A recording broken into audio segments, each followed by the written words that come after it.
born in the month of August, which means that at Christmas time, I was 4 months old, which made me the prime age to play the baby Jesus in our church's Christmas pageant, which I did. And I don't have any memory of this experience, but I've seen photos, and as far as I can tell, I was a perfect baby Jesus because all I had to do was lie there and sleep and not make any noise.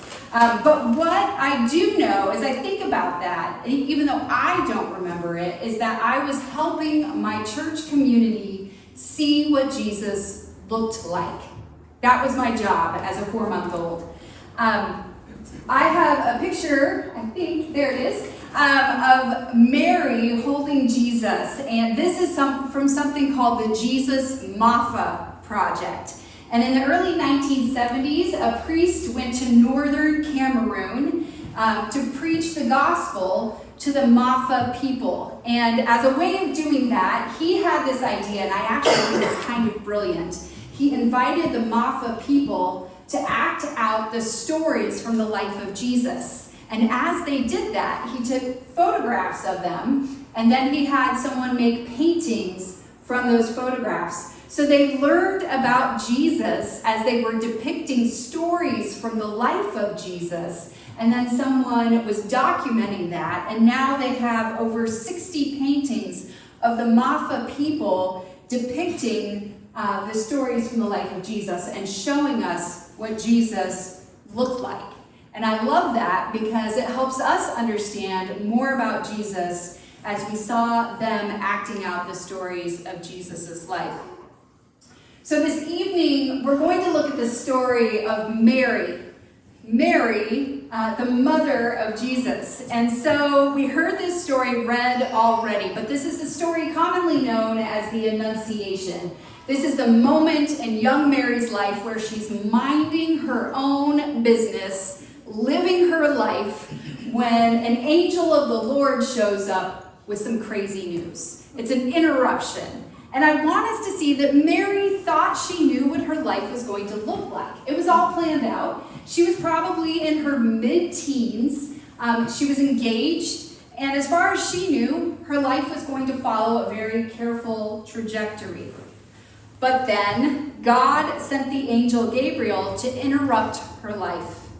And we're told Gabriel said, "Greetings, you who are highly favored. The Lord is with you."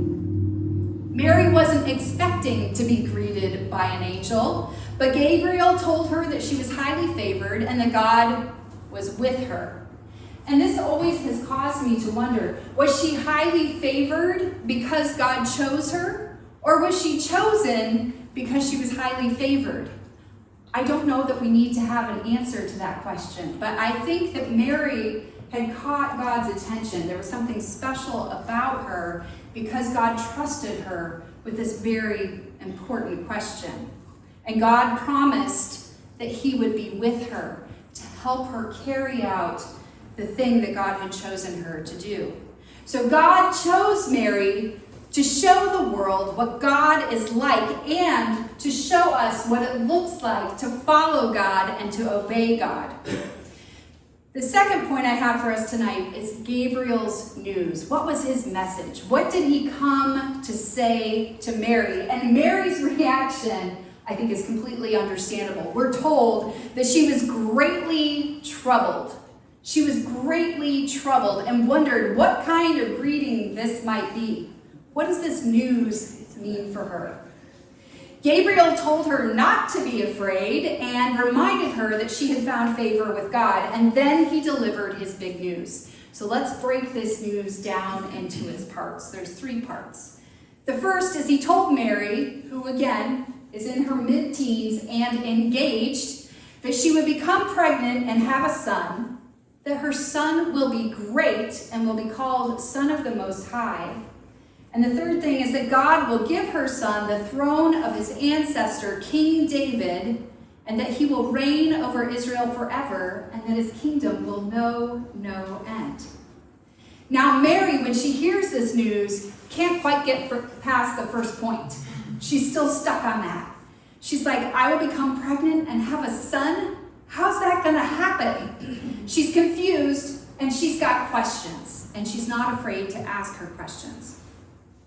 But tonight I want to focus on what Mary knew in that moment, because there are several things. Even though Mary didn't understand the fullness of what she was in for, there were a handful of things that she knew right away. Mary knew that her pregnancy would be a scandal to everyone in her community. She thought, very reasonably, that no one would believe her story about an angel and a special kind of pregnancy. She knew that people would jump to conclusions about her fiancé, and her baby. Mary knew she would be misunderstood and that people would find her story hard to believe. With that news, she knew these things almost immediately.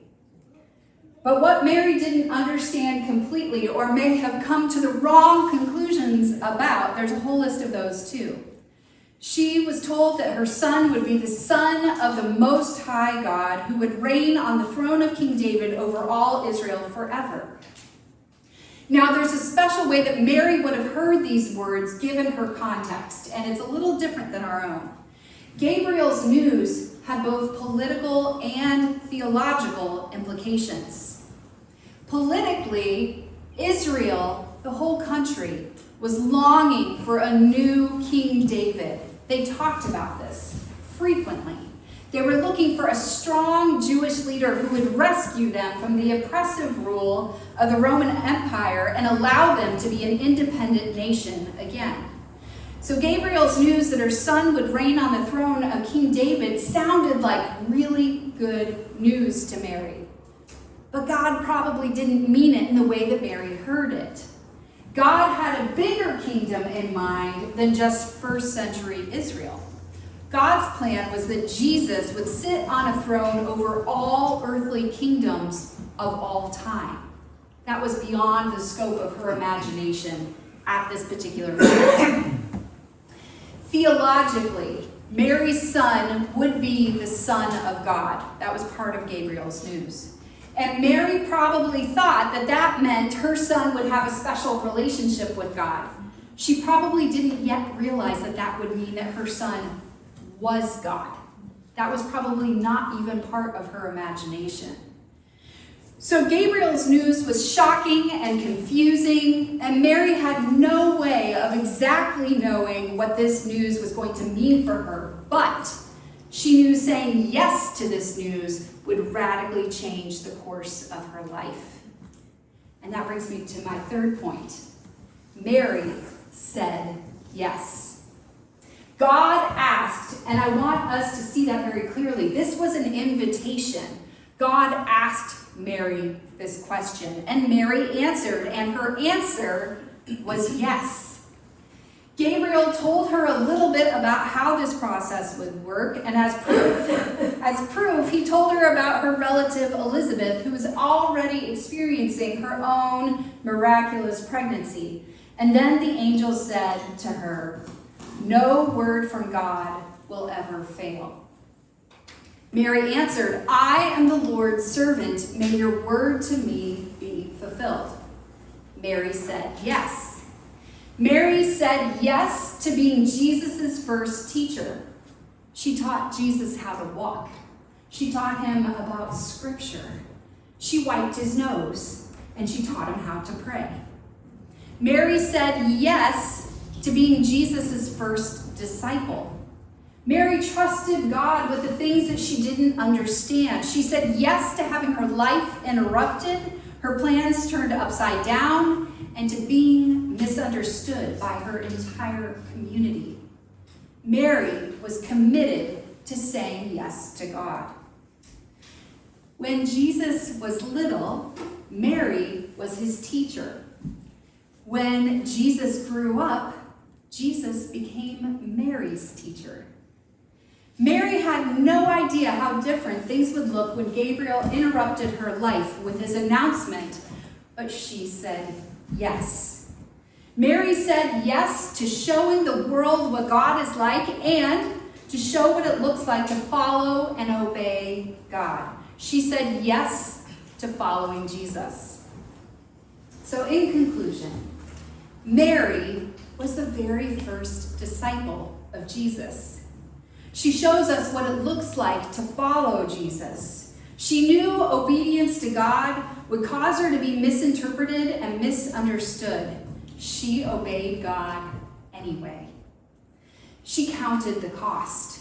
She laid down her expectations for her life. She knew what she was doing. She followed Jesus. Friends, being a disciple of Jesus means being like Mary and following Jesus. It means being willing to have Jesus interrupt our lives. It means saying yes to Jesus even when we don't have all the information, even when we don't completely understand. It means showing what Jesus looks like to a watching world. It means following Jesus even when it costs us something. Today, in this Christmas season, we are invited to follow Jesus and to ask ourselves, how will we show what Jesus looks like to a watching world? Sometimes it can be as easy as being a baby lying in a manger. But sometimes it will require us to be willing to be misunderstood and misinterpreted and to follow God anyway. That's what it means to be a disciple.